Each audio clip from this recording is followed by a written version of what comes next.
आत्ताच जरा म्हणजे कामाला लागली आहे. बाळ जरा झोपलं आहे. आता जरा मी शिरा बनवते. शिरा ठेवले आहे. शिरा आणि दूध खाते जरा, म्हणजे काय नाश्त्याला करावं काही कळत नाही. मग त्यांना शिरा आणि दूध खाल्लं आहे. बाळ तर जरा झोपलं आहे. किरकिर करून झोपलं. रातभर झोपलं म्हणतो. जरा कपामुळं सर्दीमुळं त्रास.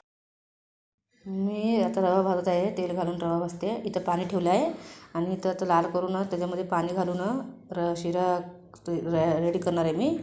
आणि हे बाळाला स्वाद घालत आहे. त्यांना काही जमत नाही बाळाला स्वाद घालायला. बाळ माझ्या मोबाईलकडे बघत आहे सारखं आणि लय आगाव झालेलं आहे बाळ. त्याला खाली टाकलं की रडतो नुसतं.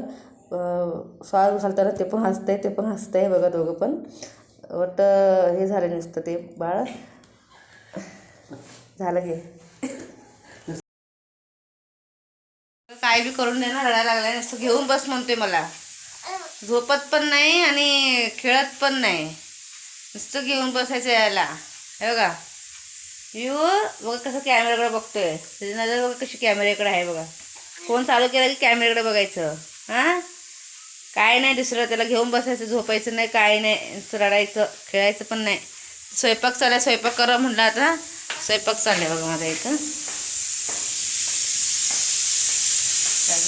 स्वयंपाक चाललाय. भात घातलं रडाचा. तुझी भाजी करते,